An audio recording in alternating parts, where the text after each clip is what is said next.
सूरत अल-क़ियामा में अल्लाह ताला इंसान के बारे में फरमा रहे हैं, बल्कि तुम जल्द हासिल होने वाली दुनिया से मोहब्बत रखते हो और तुम आखिरत को छोड़ देते हो।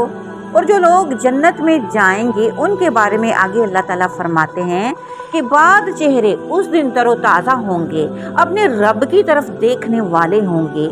इसके बाद अल्लाह ताला आगे जो अल्लाह को झुठलाते थे उनके बारे में अल्लाह फरमा रहे हैं कि कुछ चेहरे उस दिन बिगड़े हुए होंगे, गुमान कर रहे होंगे कि उनके साथ कमर तोड़ मामला किया जाएगा।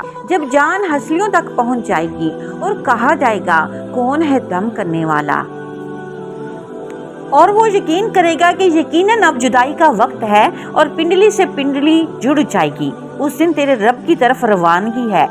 सो ना उसने सच माना और ना नमाज पढ़ी, बल्कि उसने झुठलाया और मुंह फेरा, फिर अकड़ता हुआ अपने घर वालों की तरफ चला गया। क्या इंसान ये गुमान करता है कि उसे यूं ही बगैर पूछे छोड़ दिया जाएगा? फिर इसी सूरत में अल्लाह ताला ने इंसानी तख्लीक के तमाम मराहिल का तस्करा फरमाया है और साथ ही ये भी बता दिया कि क्या वो इस पर कादिर नहीं कि वो मुर्दों को जिंदा करे।